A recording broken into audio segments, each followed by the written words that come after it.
Floarea albastră de Mihai Eminescu.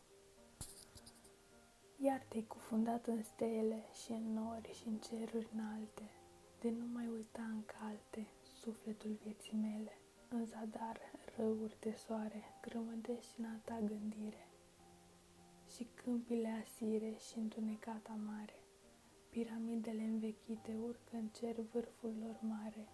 Nu câta îndepărtare fericirea ta, iubite. Astfel zise Mititica, dulce netezindu-mi părul. I-a spus adevărul, eu am râs, n-am zis nimica. Hai în codrul cu verdeață, unde izvoarele plâng în vale, stânca stă să se prăvale în prăpastia măreață. Acolo un ochi de pădure, lângă balta cea senină și sub trestea cea lină, vom ședea în foi de mure.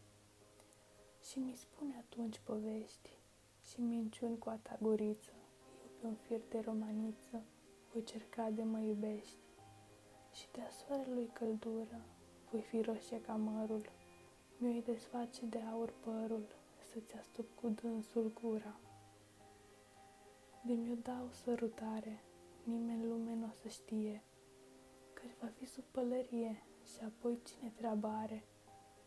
Când prin crengi s-a fi ivit luna în noaptea cea de vară, mi ținea de sub soară, te-o ținea de după gât.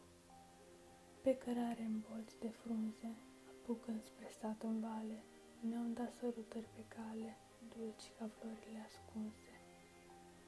Și sosind al porții prag, vom vorbi în întunecime. Grija noastră n-ai bunime, cui ce-i pasă că mi-ești drag? Încă o gură și dispare, ca un stâlp eu stam în lună. Ce frumoasă, ce nebună, e albastră, dulce floare. Și te-ai dus, dulce minune, s-a murit iubirea noastră. Floare albastră, totuși este tristă în lume.